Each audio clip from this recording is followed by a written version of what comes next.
Good morning दोस्तों, कैसे हैं आप सभी। तो आपका इंतज़ार ख़त्म करते हैं। और जैसा कि आपको बोर्ड पे लिखा हुआ दिख रहा है, आपको भी लग रहा होगा कि बहुत कुछ लिखा हुआ है तो कुछ तो करेंगे आज। तो शुरू करते हैं। ये जो भी लिखा हुआ है, वैसे तो मुझे पता है कि हिस्ट्री देखकर नींद आने लगती है, बट कोशिश करना कि नींद ना आए, और मैं भी कोशिश करूंगा कि आपको नींद ना आए। ठीक है। टॉपिक 3 है the age of revolutions 1830 to 1848। Chapter हमारा चल रहा है नेशनलिज्म। सभी को एक क्लियर है अब तक, तो ये तो बात समझ आई गई होगी जितना कि मुझे उम्मीद है ना। इतना तो हिस्ट्री समझ आई जाती है, चाहे अब तक आई हो चाहे नहीं आई हो, कि हमारा चल क्या रहा है। हम ये समझने की कोशिश कर रहे हैं कि जो नेशनलिज्म 1700 से 1800 में यूरोप में राइज हुआ, उसका क्या इम्पैक्ट पड़ा। उसका इम्पैक्ट जैसे कि हम डिस्कस कर चुके हैं कि हमें पता चला कि बहुत सारी कंट्रियां बनने लगी नेशनलिज्म के बेसिस पर। यही हम जानने की कोशिश कर रहे हैं। इससे पहले हमने जाना कि मिडिल क्लास वगैरह राइज हुई इस टाइम पीरियड में, है ना। कुछ लोग जो चाहते थे कि उन्हें भी कुछ राइट्स मिले, पुरानी तरह का सिस्टम खत्म हो। ठीक है, ये सारी चीजें हो। तो एज ऑफ रिवॉल्यूशन 1830 टू 1848 में हमें समझना क्या है मेनली। देखिए, रिवॉल्यूशन होते हैं कुछ एरिया में, इटली जर्मन स्टेट्स में होते हैं, ओटोमन एम्पायर में होते हैं, आयरलैंड पोलैंड, ये सारे एरियाज में रिवॉल्यूशंस होते हैं। ये हम टॉपिक 3 में पूरे में कवर करेंगे। इसकी शुरुआत, इसको करता कौन है? Liberal nationalist. लिबरल नेशनलिस्ट वो लोग हैं जिन लोगों को हमने पढ़ा कि पूरे टाइम पीरियड में 18th सेंचुरी में ये लोग राइज हुए हैं। इनको डोमिनेंस, इनके ऊपर कंजर्वेटिव लोग, या जो कह सकते हो आप क्लर्जी, नोबिलिटी, इन सब की डोमिनेंस थी। ये सब लोगों की डोमिनेंस से परेशान होकर एक नई पीढ़ी राइज हुई, जिसको बोलते हैं नया कम्युनिटी राइज हुई लिबरल नेशनलिस्ट लोगों की। इसमें शामिल है school teacher, clerk, member of commercial middle class, ये सारे लोग। ठीक है, ये सारे लोग जिनको पावर मिलना शुरू हुई, पैसा आना शुरू हुआ इस टाइम पीरियड में इंडस्ट्रियल रिवॉल्यूशन की वजह से। ठीक है, कहानी शुरू करते हैं। फ्रांस 1830। क्या होता है फ्रांस में 1830 में? फिर से एक रिवॉल्यूशन होता है। इससे पहले हमने पढ़ा 15 से 30 में क्या चल रहा था फ्रांस में। 15 से 30 में फ्रांस में और पूरे यूरोप में कंजर्वेटिव लोगों ने बड़े तगड़े से होल्ड बना लिया, सारे लिबरल नेशनलिस्ट को दबा दिया और रूल कर रहे थे आराम से। लेकिन रेवोल्यूशन लोगों के माइंड में था, चीजें थी लोगों के माइंड में, क्योंकि समझदार हो गए थे लोग, अब तक पढ़ ले गए थे। ठीक है, तो फ्रांस में 1830 में फिर से रेवोल्यूशन आता है। ये भी कंजर्वेटिव रिजाइम को हटाने के लिए आता है। ये लोग सक्सेसफुल भी रहते हैं। राजा को हटा दिया जाता है जो कंजर्वेटिव रिजाइम वाला किंग है, उसकी जगह एक कॉन्स्टिट्यूशनल मोनार्की एस्टेब्लिश की जाती है। जो नया राजा होता है वो कॉन्स्टिट्यूशन को देश में इंप्लीमेंट करवा देता है, तो अब देश में कॉन्स्टिट्यूशन भी आ जाता है। ठीक है, तो कॉन्स्टिट्यूशनल मोनार्की एस्टेब्लिश हो जाती है। लुइस फिलिप किंग बन जाता है। लुइस फिलिप, चार्ल्स 10 जो वाकवे किंग होता है वो हट जाते हैं और लुइस फिलिप यहाँ पर किंग बन जाता है। ठीक है, इस रेवोल्यूशन का नाम होता है जुलाई रेवोल्यूशन। इस पूरी घटना पर मेटरनिक, जो कि ऑस्ट्रियन चांसलर था, वो एक कमेंट करता है। उस कमेंट का बहुत बड़ा रोल है। क्या कमेंट करता है? कमेंट ये है कि when France sneezes the rest of Europe catches cold. जब फ्रांस छींकता है तो पूरे यूरोप को ठंड लग जाती है। मतलब क्या है इस बात का? कैसे ठंड लग जाती है पूरे यूरोप को? देखिए, क्योंकि 1830 में रिवॉल्यूशन फ्रांस में होता है, लेकिन इसकी वजह से बहुत सारे अदर एरियाज में रिवॉल्यूशन होना शुरू हो जाता है। इसको हम देखते हैं जैसे बेल्जियम। बेल्जियम जो कि यूनाइटेड किंगडम का पार्ट होती है, यूनाइटेड किंगडम ऑफ नीदरलैंड का, ये इससे अलग हो जाती है। ये इससे अलग 1830 में ही होती है। जुलाई रिवॉल्यूशन जब फ्रांस में होता है तो उसी का इंपैक्ट यहाँ पर पड़ता है, तो एक सेपरेट कंट्री बन गई। 1832 के आसपास ग्रीस नाम की एक अलग कंट्री बन जाती है। यहाँ पे क्या होता है, ग्रीस जो है वो ऑटोमन एम्पायर के अंडर में आती है। ठीक है, जो ग्रीस नाम की कंट्री थी, तो ग्रीक लोग मुस्लिम डोमिनेंस को पसंद नहीं करते। ऑटोमन एम्पायर जो प्रेजेंट में टर्की है, ठीक है, वो मुस्लिम डोमिनेटेड एरिया है, तो वो लोगों के माइंड में भी रहता है अपने कल्चर को लेकर अलग कंट्री बनाने का। ठीक है, तो वो लोग भी स्ट्रगल शुरू करते हैं। तो स्ट्रगल स्टार्ट होता है 1821 में। ठीक है, ये ऑटोमन एम्पायर का पार्ट होता है ना। तो ग्रीक वॉर ऑफ इंडिपेंडेंस इस पूरी लड़ाई को बोलते हैं। 1821 में स्ट्रगल होता है। ग्रीक कल्चर को फॉलो करने वाले लोग बहुत सारे यूरोप में रहते हैं, सारे लोग इसको सपोर्ट करते हैं। और इन द एंड क्या रिजल्ट निकलता है, ट्रीटी ऑफ कॉन्स्टेंटिनोपोल होती है 1832 में। कॉन्स्टेंटिनोपोल एक एरिया है, वहां पर ट्रीटी साइन होती है, और ट्रीटी साइन होने के बाद ग्रीस नाम की एक अलग कंट्री बन जाती है। तो हमें ये समझ आया इस चैप्टर में, इस टॉपिक में हमें क्या समझना है, जो टॉपिक 3 है, किस तरह से रिवॉल्यूशंस होते हैं यूरोप के अलग अलग एरियाज में। जैसे कि हमें स्टार्ट से समझ आया कि फ्रांस में होता है 1830 में, 1830 से 1848 में क्या होता है, आप ये समझना है मेनली। आप अगर सीरीज को देखोगे डेट वाइज, तो हमने समझा 1700 से 1800 में नेशनलिज्म राइज हुआ, फिर फ्रांस में कुछ हुआ 1789 में, है ना, 1789 में, फिर उससे आगे हमने चीजें पढ़ी, और हमने अब यहाँ देखेंगे 1830 से 48 में मेनली चीजें यहाँ से स्टार्ट होती हैं, जो नेशनलिज्म की फीलिंग तो राइज हो गई, अब इसका इंपैक्ट पड़ना यहाँ से शुरू होता है। That's it. तो दोस्तों, जो हमारा टॉपिक था 3.1, the romantic imagination and national feeling, topic 3 का फर्स्ट पार्ट है। ये वर्ड आपको कनेक्ट हो रहा होगा, रोमांटिक। रोमांटिक वर्ड हमने सुना है अपनी जिंदगी में, है ना, गाने सर्च करते हैं हम, रोमांटिक सॉन्ग्स, है ना, बहुत सारे रोमांटिक गाने सुने, तुझे देखा तो ये जाना सनम, और भी बहुत सारे गाने। थोड़ा सा यहाँ पर उस नॉलेज को यूज करते हैं। रोमांटिक इमेजिनेशन का क्या मतलब है, जो लोग रिवॉल्यूशन लाने वाले थे वो लोग थे मिडिल क्लास लोग, ठीक है, प्लस जो उनमें से मेन लीडर्स थे, उनको बाकी को भी तो इकट्ठा करना था, क्योंकि एक आदमी तो रिवॉल्यूशन ला नहीं सकता, तो लोगों को जगाने के लिए क्या चीज यूज की जाए, ठीक है। तो इस टाइम में हमें यही पढ़ना है, एज ऑफ रिवॉल्यूशन, तो लोगों ने क्या चीजें यूज की, ये टॉपिक आपको ये बताता है कि कैसे बाकी को कनेक्ट किया, है ना, तो फीलिंग्स के थ्रू, है ना, कि रोमांटिक इमेजिनेशन लोगों को कनेक्ट करने के लिए, रोमांटिक का मतलब है इमोशन कर देना, इमोशनल कनेक्ट कर देना लोगों को, ये चीज यूज की गई एज ए ट्रिक कि ताकि बहुत सारे लोग कनेक्ट हो जाए।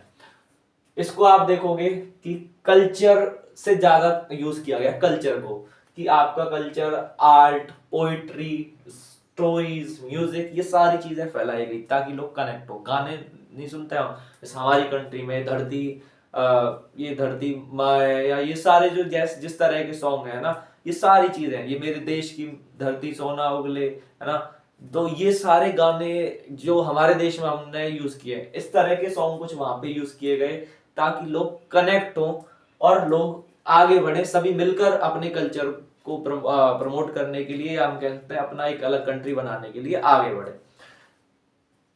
एक दो केस से हम समझेंगे। 3.1 में 2 स्टोरीज दी हुई हैं, एक जर्मनी का एग्जांपल दिया गया है। जर्मनी में एक राइटर, एक पोइट वगैरह थे, जोहान गॉटफ्राइड। इन्होंने क्या किया, इन्होंने भी म्यूजिक वगैरह से कनेक्ट करने की लोगों को कोशिश की, पोइट्री वगैरह से, आर्ट के थ्रू इन्होंने, प्लस साइंस वगैरह का यूज ना करके इमोशनली कनेक्ट करने की लोगों को कोशिश की कि लोग फीलिंग के साथ जुड़ जाएं, है ना।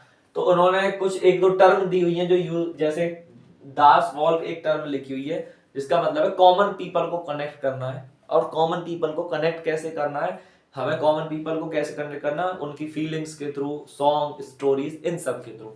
प्लस इससे क्या होगा, वॉल्स गेस्ट, इसका मतलब है स्पिरिट ऑफ नेशन, की उनमें ट्रू स्पिरिट जगेगी नेशन की, अगर हम उनको ये सारी चीजों से कनेक्ट कर देंगे, ठीक है, और फिर हम सब मिलकर एक नेशन को बनाने के लिए आगे बढ़ेंगे, ठीक है। अभी तक जर्मनी बना नहीं था, तो ये अभी अटेम्प्ट ही चल रहे हैं। जर्मनी 1871 में जाके जर्मनी की बात होती है, तो इस अटेम्प्ट यहीं पर चल रहे हैं, ठीक है। केस ऑफ पोलैंड, पोलैंड का क्या केस है भाई, पोलैंड इंडिपेंडेंट पहले कंट्री था, 72 के आसपास ना इस पर कब्जा कर लिया जाता है, इसकी टेरिटरीज को बांट ली जाती है, 3-4 कंट्री आपस में बांट लेती हैं, रशिया वगैरह, ये सारी कंट्री, मेन डोमिनेंस रशिया के अंडर में रहता है। तो जो एरिया रशिया के अंडर में रहता है, वहां पर क्या होता है, वो रशियन लैंग्वेज वहां पे थोप दी जाती है, उनकी लैंग्वेज दबा दी जाती है, उनका कल्चर खत्म कर दिया जाता है बिल्कुल पूरी तरह से। तो जो पॉलिश लोग हैं, जो पॉलिश लैंग्वेज कल्चर को फॉलो करते हैं, उनके माइंड में कहीं ना कहीं अपना कल्चर रहता है ना, अपने नेशन की फीलिंग रहती है। ये सारी चीजों के लिए वहां पर जो एक, वहां पर भी हम कह सकते हैं एक लिबरल नेशनलिस्ट, एक पोइट, वो उसका नाम है करोल करपिंस्की, ठीक है। ये जो पर्सन है, ये पर्सन भी turning folk dances into national symbol, ये क्या काम करने की कोशिश करते हैं कि बहुत सा फोक डांसेस के जो नाम है उनको नेशनल सिंबल में की तरह प्रमोट करने का काम करते हैं, ठीक है। और भी जो स्टोरीज वगैरह हैं, सब से लोगों को कनेक्ट करने की कोशिश करते हैं। तो यहाँ पर भी वो चीज देखने को मिलती है जो हमारा टॉपिक है, romantic imagination and national feeling, कि लोगों में फीलिंग जगाने की, कि नेशन के लिए फीलिंग जगाने की कोशिश की जाती है, ठीक है। एक लैंग्वेज का रोल भी होता है, लैंग्वेज से भी कनेक्ट करने की कोशिश की जाती है। लैंग्वेज क्या होती है कि पॉलिश लैंग्वेज, जैसे कि हमने देखा कि यहाँ पर केस क्या था, रशियन लैंग्वेज को इम्पोज कर दिया गया था, पॉलिश लैंग्वेज को हटा दिया गया था। लैंग्वेज का एक बहुत बड़ा रोल होता है यहाँ पर। लैंग्वेज, लोग रिवॉल्यूशन करते हैं एक बार 1831 में, देखो फिर से 1831 आ गया, तो वही हम पढ़ रहे हैं 1832 48 1848 31 में एक पॉलिश लोग रिवॉल्यूशन करते हैं, बट वो फेल हो जाता है। लेकिन इस रिवॉल्यूशन के बाद क्या होता है, जो पॉलिश लोग होते हैं वो अपनी लैंग्वेज के लिए, वो लोग अपना मतलब थोड़ा सा इमोशनल होते हैं, तो वो लोग अपनी लैंग्वेज में डील करना शुरू करते हैं। जो लोग चर्च वगैरह के लोग हैं वो भी पॉलिश लैंग्वेज का यूज करते हैं, रशियन लैंग्वेज का यूज करना बंद कर देते हैं। इसकी वजह से रशियन एम्पायर उनको अरेस्ट भी करता है, उनको परेशान भी करता है, एक्सप्लॉइट भी करता है, सारी चीजें होती हैं। लेकिन यहाँ से लोगों में नेशनल मतलब लैंग्वेज की वजह से भी फीलिंग रहा है कि सभी लोग लैंग्वेज से कनेक्ट होने की कोशिश कर रहे हैं। तो ये जो टॉपिक है, इससे हमें ये समझ आ रहा है कि कैसे लोगों में नेशनलिज्म की फीलिंग राइज हो रही है। वही एक वर्ड हमें याद रखना है जो हमारे चैप्टर का नाम है, the rise of nationalism in Europe. Europe में नेशनलिज्म का राइज हो रहा है और इसकी वजह से बहुत सारी कंट्रियां बन रही हैं। यही हमें हमारे माइंड में रखना है। तो हमने देखा पिछले उसमें बेल्जियम वगैरह का हमने एग्जांपल देखा, ग्रीस का एग्जांपल देखा, यहाँ पर हमने देखा जर्मनी में कुछ हो रहा है, पोलैंड में कुछ हो रहा है। तो इसी तरह से हम आगे टॉपिक को कवर करेंगे। तो दोस्तों शुरू करते हैं हमारा टॉपिक 3.2। टॉपिक का नाम है hunger, hardship and popular revolt. इसका क्या मीनिंग है? एज ऑफ रिवॉल्यूशन चल रही है, रिवॉल्यूशन हो रहे हैं। पहला टॉपिक था रिवॉल्यूशन किस वजह से हुए। रिवॉल्यूशन मतलब रिवॉल्यूशन में क्या मेन फैक्टर था? रोमांटिसिज्म एक मेन रोल प्ले कर रहा था, national feeling main role play कर रही थी। इसके बाद ये जो रिवॉल्यूशन हुआ उसमें एक बहुत बड़ा रोल प्ले किया कि इस टाइम, ये जो टाइम पीरियड था 1830s के बाद वाला, इसमें ना इकोनॉमिक डिप्रेशन वाली सिचुएशन थी। इकोनॉमिक डिप्रेशन का मतलब क्या है कि इकोनॉमी बहुत डाउन चली गई। इकोनॉमी डाउन होने का क्या मतलब है कि चीजें कम प्रोड्यूस हो रही हैं, है ना, चीजों की कीमत नहीं मिल रही है, चीजें बहुत सस्ती हो गई, मतलब इस तरह की सिचुएशन, ठीक है। पैसा मतलब पैसे की वैल्यू गिर जाती है, इस तरह की सिचुएशन। तो इस टाइम पर क्या हो रहा है कि लोगों को, एक तो पहले से ही बहुत सारे लोग परेशान थे इस वजह से कि एक तो कि एरिस्टोक्रेट्स के पास सारी पावर थी, सारे प्रिविलेजेस थे, प्लस जो गरीब लोग थे अब उनके पास इकोनॉमिक डिप्रेशन का भी इम्पैक्ट उनके ऊपर पड़ रहा है। तो सीधी सी बात है कुछ ना कुछ तो होगा, है ना। कुछ और रीजन भी थे। पॉपुलेशन बढ़ रही थी, पॉपुलेशन बढ़ने की वजह से रिसोर्स कम थे, है ना, तो लोग इस वजह से परेशान। जॉब कम थी, पॉपुलेशन बढ़ रही है, सीधी सी बात है जॉब कम होंगी। लॉस ऑफ स्मॉल प्रोड्यूसर, जो छोटे प्रोड्यूसर थे ये टाइम पे उनका लॉस हो रहा था, बिकॉज इस टाइम पर इंडस्ट्रीज आ रही थी, इंडस्ट्रीज की वजह से लॉस हो रहा था। सो इंडस्ट्रीज के आने की वजह से जितने भी छोटे लोग थे, छोटे प्रोड्यूसर थे, उनको बहुत ज्यादा लॉस फेस करना पड़ा। तो ये सारे रीजन इकोनॉमिक डिप्रेशन की वजह से क्रिएट हुए। इसका इम्पैक्ट क्या पड़ता है, एग्जाम्पल से हम समझते हैं। 1848 फ्रांस में जो रिवॉल्यूशन होता है ना 1848 वाला, वो इसी वजह से होता है कि लोग परेशान होते हैं डिप्रेशन की वजह से, ठीक है। उनके पास चीजें नहीं है, जॉब नहीं है, ये सारी चीजें होती हैं, ठीक है। तो लुइस फिलिप जो वहां का किंग रहता है, जो हमने पढ़ा था अभी पिछले टॉपिक में, 1830 में बनता है, वो उसको देश छोड़ के भाग जाना पड़ता है, उसको हटा दिया जाता है और फ्रांस रिपब्लिक बन जाता है फिर से। फ्रांस में रिपब्लिक मतलब अब वहां पे 21 से ऊपर वालों को वोटिंग का राइट दे दिया, अब वहां पे कोई राजा नहीं है। तो इसका एक बहुत बड़ा इम्पैक्ट पड़ता है इस वाले फैक्टर का फ्रांस पर। ये बात हमें समझ आ रही है। इसके बाद एक वीवर्स इन सिलेशिया। सिलेशिया एक रीजन है यूरोप का, सिलेशिया एक रीजन है यूरोप का जो सेंट्रल यूरोप के आसपास है। आज इसमें हम कह सकते हैं 3-4 कंट्रियों के अंडर में ये रीजन, तो सेंट्रल यूरोप में एक एरिया के लिए हम रेफर कर रहे हैं। वहां पर जो वीवर्स हैं उनकी स्टोरी देखते हैं हम 1845 में। ये भी सफर कर रहे होते हैं क्योंकि इन लोगों को क्या होता है, छोटे वीवर जो होते हैं वो अपना रॉ मटेरियल खरीदते हैं, जैसे कपड़ा बनाने के लिए कॉटन वगैरह चाहिए, वो कॉन्ट्रैक्टर से खरीदी, फिर बना हुआ कपड़ा वगैरह उनको बेच दिया। तो इस तरह से इनकी जिंदगी चल रही होती है। जब ये वाली सिचुएशन आती है इकोनॉमिक डिप्रेशन वाली, तो जो कॉन्ट्रैक्टर है वो रॉ मटेरियल एक तो महंगे पे बेचते हैं, प्लस उनका सामान बहुत सस्ते रेट पर खरीदते हैं, ठीक है, तो प्लस उनको पेमेंट बहुत कम देते हैं, ठीक है। इस वजह से वीवर्स परेशान रहते हैं। तो क्या होता है, कुछ वीवर्स प्रोटेस्ट करने के लिए जाते हैं। एक एग्जांपल दिया गया, एक गांव में है ना, एक अपना जो कॉन्ट्रैक्टर है उसके घर के बाहर प्रोटेस्ट कर रहे होते हैं, बट वो कॉन्ट्रैक्टर उनकी बात नहीं मानता, तो लोग गुस्साए होते हैं, वो उसके घर में घुस जाते हैं, उसके घर में खिड़की दरवाजे सब तोड़ देते हैं और उसको भागना पड़ता है। प्लस उसका जो स्टोर हाउस वगैरह है, प्लस जहां पर उसने अनाज वगैरह स्टोर करता है, सबको लूट लिया जाता है। तो एक वो स्टोरी दी गई है, ये घटना है 4 जून की। 4 जून की एक स्टोरी दी हुई है उस टॉपिक में। तो ये हमें क्या है, वीवर्स इन सिलेशिया, सिलेशिया एक रीजन है सेंट्रल यूरोप में, वहां पर एक घटना होती है कि वीवर्स मेंशन को लूट लेते हैं। ठीक है, तो hunger, hardship and popular revolt. तो हंगर और हार्डशिप ने एक बहुत बड़ा रोल प्ले किया, जो कुछ पॉपुलर रिवोल्ट हमें देखने को मिलते हैं। ठीक है, और सीधी सी बात है, लोग कंबाइंड तो हो ही रहे, कहीं ना कहीं इकट्ठे तो हो ही रहे। ये हमें समझ आ रहा है कि नेशनलिज्म की फीलिंग इन सब से कनेक्ट हो रही है। तो दोस्तों, हमारा टॉपिक 3 का 3.3 पार्ट है 1848 the revolution of the liberals. ये टॉपिक क्या है? अभी तक हमने समझा 3.1 और 3.2 में कि चेंजेस आ रहे हैं, रिवॉल्यूशन लोग लाना चाह रहे हैं। 3.1 में हमने समझा कि रोमांटिसिज्म को प्रमोट करके रिवॉल्यूशन लाना चाह रहे हैं। 3.2 में हमने समझा कि हंगर, हार्डशिप, इन सब का बहुत बड़ा रोल रहता है रिवॉल्यूशन में। ठीक है, 3.3 में हम ये समझेंगे लिबरल्स लोग, जो मेन लोग थे, है ना, जो अभी तक जिनको जो फीलिंग जो 200 साल, पिछले 100 साल से फीलिंग लेकर बैठे थे कि हमें नेशन बनाना, ये सारी चीजें, वो भी साथ साथ में एक्टिव थे। ठीक है, वो लोग पूरे यूरोप में ये डिमांड चली रही थी कि हमें कॉन्स्टिट्यूशन लाना है, ये सारी चीजें लानी है। फ्रांस में हमने देखा 1848 में जैसे ही फरवरी में ये हुआ कि राजा हट गया, सो जो फेब 1848 का इवेंट है, 1848 इवेंट इन फ्रांस, इसका इम्पैक्ट क्या पड़ता है? इसका इम्पैक्ट ये पड़ता है कि पूरे यूरोप में ये डिमांड होने लगती है कि अब हमें चेंज लाना है। डिमांड होने लगती है कॉन्स्टिट्यूशन, ये सब राइट वगैरह मिलने चाहिए, वोटिंग राइट सभी को मिलने चाहिए, है ना, ये सारी चीजों की डिमांड होती है। तो फर्स्ट पैसेज में ये सारी बातें ही डिस्कस की गई हैं। वुमेन वगैरह भी अपनी डिमांड उठाने लगती है कि उनको भी वोटिंग राइट मिले, उनको भी बहुत सारी चीजें मिले। ठीक है, ये सारी चीजें होने लगती हैं। इसके बाद मिडिल क्लास के, जो एजुकेटेड मिडिल क्लास लोग हैं, वो नेशन स्टेट की डिमांड उठाने लगते हैं। नेशन स्टेट, बात समझ आ रही है? नेशन स्टेट वर्ड रिपीट हो रहा है, तो हमें ये बात दोबारा से एक बार मैं लिख देता हूं कि हमारे पास पहले स्टेट थे। स्टेट जहां पर राजा है, एक एरिया है, एरिया में लोग रह रहे हैं, इनको कोई मतलब नहीं है आपस में कौन है कौन नहीं, बस वो इसलिए साथ रह रहे हैं क्योंकि राजा का कंट्रोल है उनके ऊपर। नेशन क्या होता है? जब लोगों में फीलिंग आने लगती है कि हम सब एक है, किसी भी वजह से, कि हमारी हिस्ट्री सेम है, हमारा इतिहास, हमारी लैंग्वेज, हमारा कल्चर सेम है, जब लोग आपस में कनेक्ट फील करने लगते हैं, वो है नेशन, नेशनलिज्म वाली फीलिंग। जब एक एरिया में दोनों ही चीज पाई जाती है, एक बाउंड्री भी है प्लस फीलिंग भी है लोगों में, वो बन जाता है नेशन स्टेट।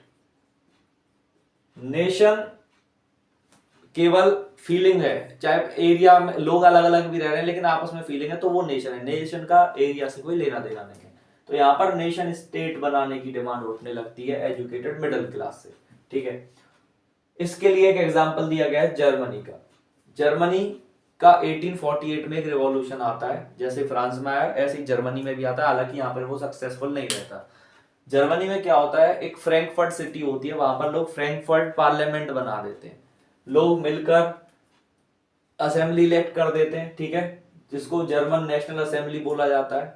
ये नेशनल असेंबली 18 में 1848 को इकट्ठा होती है। 31 यहाँ के रिप्रेजेंटेटिव है, वो मिलते हैं, वो कॉन्स्टिट्यूशन अडॉप्ट कर लेते हैं, ड्राफ्ट कर देते हैं, है ना, और वो जर्मनी को अनाउंस कर। जर्मनी पहले अलग अलग एरियाज में डिवाइडेड थी। ठीक है, बहुत सारे एरियाज थे जो जर्मन कल्चर फॉलो करते थे, लैंग्वेज फॉलो करते थे, उस बेसिस पर वो एक कंट्री बनाना चाहते थे, जितने भी एरिया अलग अलग किंगडम्स में बटे हुए हैं। तो वो सारे लोग जो रिप्रेजेंटेटिव है 31, वो जर्मनी को एक कॉन्स्टिट्यूशनल मोनार्की बनाना चाहते हैं कि एक राजा होगा और राजा के अंडर में कॉन्स्टिट्यूशन होगा और देश चलेगा। ठीक है, जो किंग होता है प्रशिया का, उसको मौका दिया जाता है कि आप जर्मनी, कंबाइंड जर्मनी के राजा बनो। लेकिन जो प्रशिया का किंग है वो इस बात को एक्सेप्ट नहीं करता, क्योंकि बाकी सारे राजा आपको पता है इस चीज के खिलाफ है कि लिबरल वगैरह राइज ना हो। तो वो जो प्रशिया का किंग है वो मिलकर अदर किंग की हेल्प से इनको हटा देता है। ठीक है, इस असेंबली वगैरह को, सारी चीजों को हटा देता है और वो इस ऑफर को रिजेक्ट कर देता है। उस किंग का नाम है फ्रेडरिक विलियम फोर। ये याद रखना कि फ्रैंकफर्ट पार्लियामेंट का क्या इशू है, उसमें फ्रेडरिक विलियम फोर जो प्रशिया का किंग है उसका क्या रोल है। ठीक है, तो ये चीज, ये रेवोल्यूशन हालांकि फेल्ड रहता है। ठीक है, तो ये रेवोल्यूशन फेल्ड रहता है जो जर्मनी का होता है 1848 में। इसके बाद वुमेन वगैरह भी एक्टिव रहती हैं, वुमेन भी अपने राइट की मांग कर रही हैं, बट वुमेन को भी राइट नहीं मिलते। वुमेन क्या करती हैं, वुमेन को यहाँ पर भी देखा जाता है, जब फ्रैंकफर्ट पार्लियामेंट होती है उनको एक ऑब्जर्वर की तरह अलाउ किया जाता है, उनकी चलती नहीं है पार्लियामेंट में वगैरह में। ठीक है, तो ये वुमेन भी इस समय अपनी यूनियन बना रही हैं, चारों तरफ डिमांड कर रही हैं, जो वुमेन एजुकेटेड हैं, जिन वुमेन को थोड़ा आइडिया है, तो वुमेन की हालांकि चीजें चल रही हैं, बट वुमेन के ऊपर अभी कोई ध्यान नहीं दिया जा रहा है, तो वुमेन की अलग डिमांड चल रही है। ठीक है, रिजल्ट क्या रहता है इन 1848 के रिवॉल्यूशन का, जैसे हम देखा फ्रांस में हुआ, यहाँ पर हुआ, और भी कंट्रियों में हुआ, तो रिवॉल्यूशंस को दबा दिया गया कॉन्स्टिट्यूशनल मोनार्क्स द्वारा। फ्रांस में हालांकि सक्सेसफुल हो गया, लेकिन कॉन्स्टिट्यूशनल मोनार्क्स ने दबाने की पूरी कोशिश की, इससे पूरी तरह सक्सेसफुल नहीं हुआ, लेकिन इसका इम्पैक्ट ये पड़ा, अब राजाओं को ये बात समझनी पड़ गई कि हम इसको अब पूरी तरह नहीं दबा सकते। अब लोग चाहते ही हैं कि नेशन बन जाए, अब लोग चाहते हैं कि नेशन के बेस पर नेशन स्टेट एस्टेब्लिश हो, कि ऐसे एरिया एस्टेब्लिश हो जहां पर एक कॉमन कल्चर फॉलो होता हो। ठीक है, तो उनको किंग्स को ये नीड एक्सेप्ट करनी पड़ी। ठीक है, बहुत सारे एरियाज में तो उन्होंने चेंज लाना शुरू करा, कुछ ने कुछ राइट देने शुरू करे। इसमें ऑस्ट्रिया हंगरी नाम का जो हैब्सबर्ग एम्पायर है वो मेनली ऑस्ट्रिया से बिलोंग करता है, तो उसने हंगेरियन एरिया पर भी कब्जा करा हुआ था, तो उन्होंने हंगेरियन एरिया को और थोड़े राइट प्रोवाइड किए, जो एंड में पैसेज में लिखा हुआ है। तो इस तरह से कुछ चीजें होने लगी कि किंग ने थोड़ा सा, जो पूरी तरह से टाइट अपने कंट्रोल में चीजें ली हुई थी, उसको थोड़ा सा लूज करना शुरू किया। तो यही हमारा तीसरा टॉपिक था, एज ऑफ रेवोल्यूशन। तो हमें क्या समझ आया, एक बार थोड़ा सा रिवाइज कर लेते हैं कि रेवोल्यूशंस होते हैं। रिवॉल्यूशन में पहला टॉपिक हमने समझा कि थोड़ा सा फीलिंग का इंपॉर्टेंस रही, रोमांटिसिज्म का रोल रहा। 3.2 में हमने ये समझा कि जो भी रिवॉल्यूशन हुए उसमें हंगर, हार्डशिप का क्या रोल रहा, है ना। फिर उसके बाद हमने 3.3 में समझा कि जो लिबरल लोग हैं उन्होंने रिवॉल्यूशन किया, कुछ रिवॉल्यूशन सक्सेसफुल हुए, जर्मनी वगैरह का हमने देखा, है ना। तो इस पूरे टॉपिक में हमने जर्मनी, फ्रांस, इन सब में कुछ चेंजेस देखे, है ना। बेल्जियम वगैरह का हमने देखा, ग्रीस का हमने देखा, ये कुछ कंट्रियां बन गई इस टाइम पे, है ना। तो ये कुछ कंट्रियां बन गई, किसके बेस पर बन गई, नेशनलिज्म के बेस पर, जो फीलिंग राइज हो रही थी यूरोप में। तो यही हमारा चैप्टर है, तो ये टॉपिक आपका चैप्टर से कनेक्ट हो गया है। थैंक यू दोस्तों, आई होप आपको समझ आ रहा है ना। और आप ध्यान से नोट बनाते रहो इसके, फिर उसके बाद एक बार चैप्टर को पढ़ो, आपको कभी भी आपको मिस नहीं करोगे कि चैप्टर में क्या कंफ्यूजन है। ठीक है, कोई कंफ्यूजन नहीं होगी। Thank you.